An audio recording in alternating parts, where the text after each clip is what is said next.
कभी सोचा है कि अलमारी में रखी अपनी पसंदीदा टी शर्ट हम तक पहुंची कैसे? देखिए, हम हर दिन जो कपड़े पहनते हैं ना, उनके पीछे एक बहुत ही लंबी और दिलचस्प कहानी छिपी होती है। तो चलिए आज इसी कहानी की परतों को खोलते हैं। ये सवाल दरअसल हमें एक ऐसी दुनिया की यात्रा पर ले जाता है जहां खेत, तकनीक और कला सब एक साथ मिलकर कुछ नया बनाते हैं। कपड़ा और परिधान उद्योग ये सिर्फ फैशन के बारे में नहीं है। सोचिए, ये तो मानव सभ्यता का एक बहुत जरूरी हिस्सा रहा है। ये हमारी बुनियादी जरूरतों को तो पूरा करता ही है, साथ ही दुनिया भर में आर्थिक विकास और रोजगार का भी एक बहुत बड़ा जरिया है। तो ये सब शुरू कहाँ से होता है? इस पूरे सफर की शुरुआत होती है बिल्कुल जीरो से, यानी कच्चे माल, रेशे से। देखिए, ये प्रक्रिया दिखाती है कि कैसे एक साधारण सा रेशा, मतलब कॉटन या कोई और फाइबर, एक पूरे कपड़े के थान में बदल जाता है। पहले रेशा इकट्ठा होता है, फिर उससे धागा बनता है, उस धागे को बुनकर कपड़ा तैयार किया जाता है और आखिर में उसे रंगकर या प्रिंट करके फाइनल टच दिया जाता है। ये सफर का पहला आधा हिस्सा है। तो इस शुरुआती चरण को जहां कच्चा माल तैयार होता है, उससे हम कपड़ा क्षेत्र या टेक्सटाइल सेक्टर कहते हैं। असल में यही इस पूरे उद्योग की नींव है। ठीक है, तो कपड़ा तो तैयार हो गया, लेकिन ये हमारे पहनने वाले कपड़ों में कैसे बदलता है? आइए अब सफर के अगले पड़ाव पर चलते हैं। यहाँ से कहानी थोड़ी और पर्सनल हो जाती है। अब उस कपड़े के थान को काटा और सिला जाता है, फिर उसे ठीक से पैक करके दुनिया भर में भेजा जाता है ताकि वो दुकानों तक और आखिरकार हम तक पहुंच सके। यहाँ पर इन दोनों क्षेत्रों के बीच का फर्क बिल्कुल साफ हो जाता है। टेक्सटाइल सेक्टर कपड़ा बनाता है और अपैरल सेक्टर उसे फैशन में बदलता है।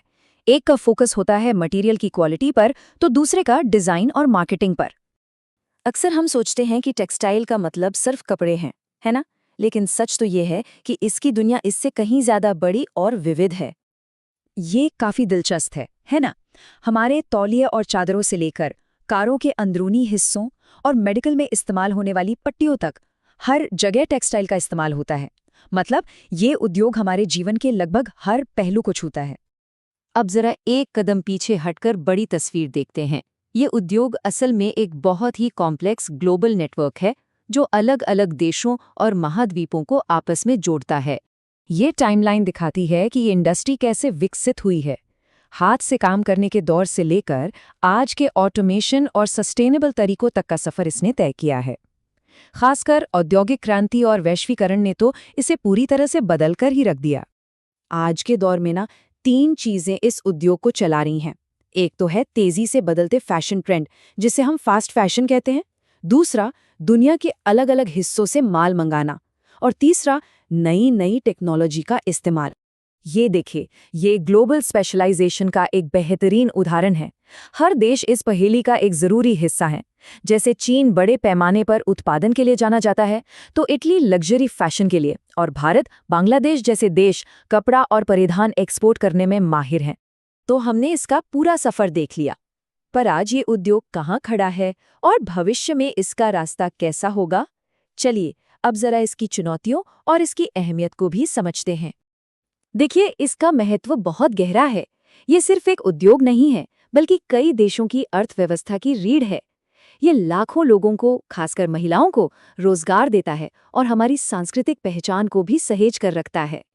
लेकिन भविष्य की राह चुनौतियों से भरी है।